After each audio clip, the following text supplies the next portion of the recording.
अस्सलाम वालेकुम नाज़रीन, उम्मीद है कि आप सब बख़ैर वाफ़ियत होंगे। आज हम एक मरतबा फिर उर्दू की दूसरी का एक और सबक नंबर 20 पढ़ने जा रहे हैं। इससे पहले साहब किताब ने मखलूक़ात का बयान किताब के अंदर दर्ज फरमाया था, और अब जो बयान चल रहा है, जो बातें चल रही है, वो नबातात के बारे में, यानी ज़मीन से उगने वाली चीज़ों के बारे में, चाहे वो पेड़ हों, पौधे हों, इनसे किस तरीक़े की ज़रूरियात इंसान की वाबस्ता है, और अल्लाह ताला ने कितनी हिकमत के ज़रिए इसे इंसानों की भलाई के लिए पैदा फरमाया है। उन्हीं में से एक ख़ास नाम एक फल है आम,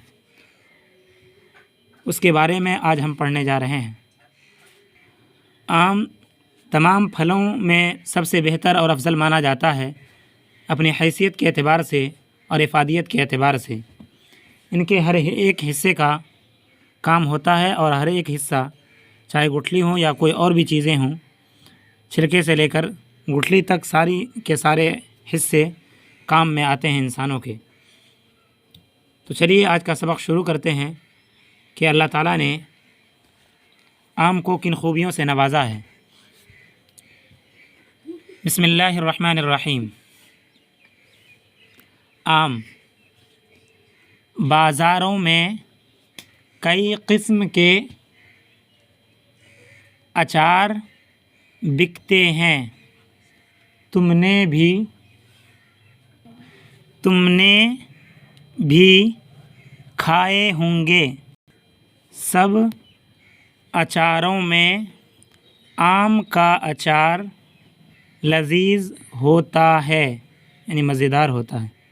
लोग मज़े से खाते हैं। यह आम के दरख्त के कच्चे फलों का बनता है। अल्लाह ताला ने इस दरख्त को भी आदमी के वास्ते एक अजीब नेमत बनाया है। इसकी छाँव घनी होती है, यानी इसका साया घना होता है। गर्मी में बहुत फ़ायदा पहुंचाती है। लकड़ी मज़बूत है। इससे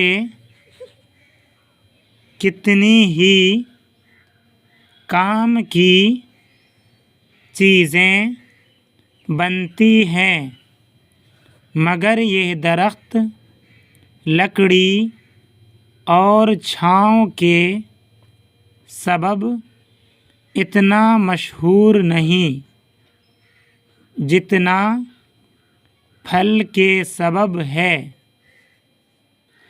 वह कच्चा हो तो भी बेकार नहीं। पक्का आम बहुत लजीज होता है। इसे तराश कर खाते हैं। पिला के चूसते हैं।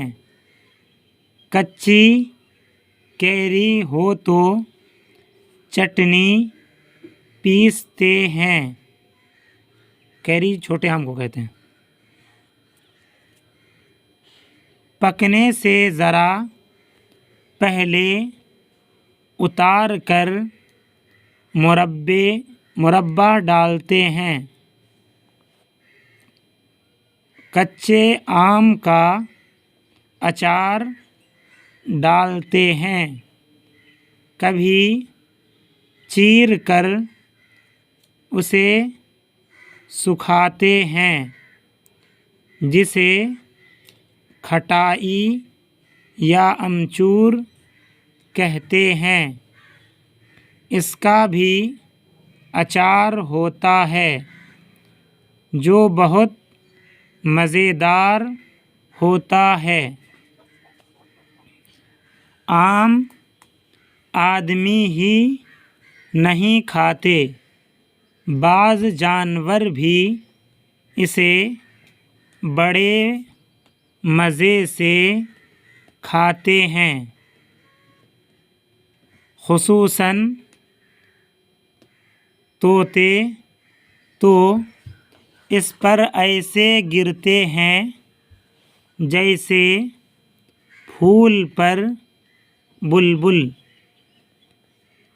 جب آم پر رنگ آتا ہے تو طوطوں کے جھنڈ آتے ہیں اور اپنا من بھاتا کھا جاتے ہیں۔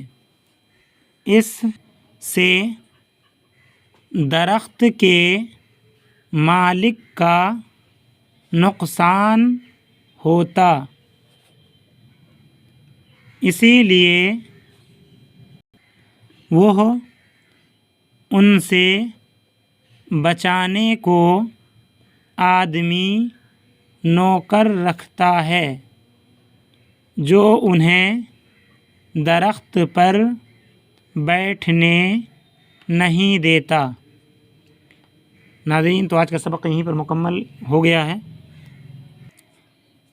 ہم ان اسباق کو ایک ہی مرتبہ پڑھ رہے ہیں تاکہ ویڈیو زیادہ لمبی نہ ہو، اور دیکھنے والوں کو اگر دوبارہ دیکھنا ہو تو پھر سے اسے ریپیٹ کر کے دیکھ لیا کریں۔ وقت کی قلت کے سبب میں ایسا کر رہا ہوں۔